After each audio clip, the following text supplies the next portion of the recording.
আমার নাম সারওয়ার হোসেন। আমার মেয়ে, ওর শুধু পাওয়ার বাড়তে আছে। আমি অনেক হসপিটাল দেখাইছি, শিশু বিশেষজ্ঞ দেখাইছি। তো হঠাৎ করে একদিন ফেসবুকের মধ্যে আপনাদের দেখার পর আমি এখানে আসলাম, এই পরামর্শ দিল, কারণ এটা অনেক টাকার ব্যাপার। তারপরে আমার মেয়ে, আগে অবশ্যই আমার মেয়ে, তারপরে টাকা পয়সা। আলহামদুলিল্লাহ আমি সাহস করে আপনাদের বায়োপিয়া যে লেন্স, এটা আমি নিয়েছি। আলহামদুলিল্লাহ আমি এটার ফল পেয়েছি। ওর আলহামদুলিল্লাহ এখন কমছে, আগের থেকে কমছে। ওর দু চোখের মধ্যে, হ্যাঁ, এক চোখ আগেরটাই ছিল, আর আরেকটা পাওয়ার যেটা আছে এটা থেকে কমছে।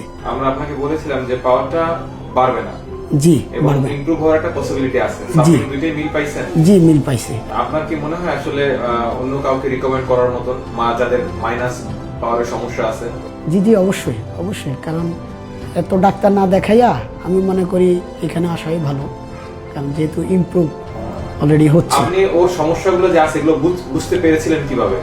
ও ক্লাসে যখন যাইতো উল্টাপাল্টা লিখে আনতো, মানে ডায়েরির সাথে তার পড়ার কোনো মিল পাইতাম না। তখন আমি বুঝতে পারছি যে তার মানে চোখের সমস্যা।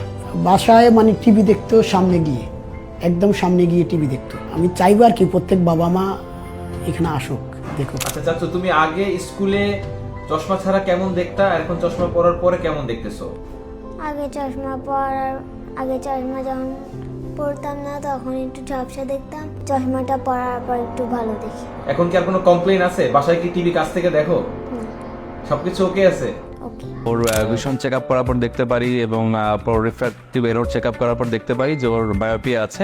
বায়োপিয়া কন্ট্রোল লেন্স ওর জন্য পারফেক্টলি হবে। 0 থেকে 16 বছর বয়সের ভেতর আছে, তাদের জন্যই বেসিক্যালি তৈরি করা হয়। সুতরাং যেসব অভিভাবক আপনাদের বাচ্চার পড়াশোনা এবং ভবিষ্যৎ নিয়ে চিন্তিত হন, দৃষ্টিশক্তি যাদের প্রবলেম থাকে, যেসব বাচ্চার আর কি, যেমন তারা স্কুলে যাওয়ার পর তারা ব্ল্যাকবোর্ডে লেখা পরিষ্কার দেখতে পারছে না, বা তাদের হোমওয়ার্ক তারা প্রপারলি করতে পারছে না। অনেক সময় আপনারা মনে করেন যে সে হয়তো পড়াশোনা অমনোযোগী, বা সে পড়াশোনা করতে চাচ্ছে না, অন্য বাচ্চাদের থেকে পিছিয়ে পড়ছে। বাট বেসিক্যালি ব্যাপারটা এমনও হতে পারে তার মায়োপিয়ার প্রবলেম আছে, যার কারণে সে বোর্ডের লেখা দেখতে পারছে না এবং সেই হোমওয়ার্ক করতে পারছে না, পড়ালেখায় মনোযোগী হতে পারছে না। সুতরাং আপনাদের উচিত প্রত্যেকটি বাচ্চা স্কুলে ভর্তির আগে তার ভিশন চেক করা, তার পাওয়ার চেক আপ করা, এবং যদি সেটি মায়োপিয়া কন্ট্রোল লেন্সের মাধ্যমে যদি সমাধানযোগ্য হয় তবে সেই কাজটি করা।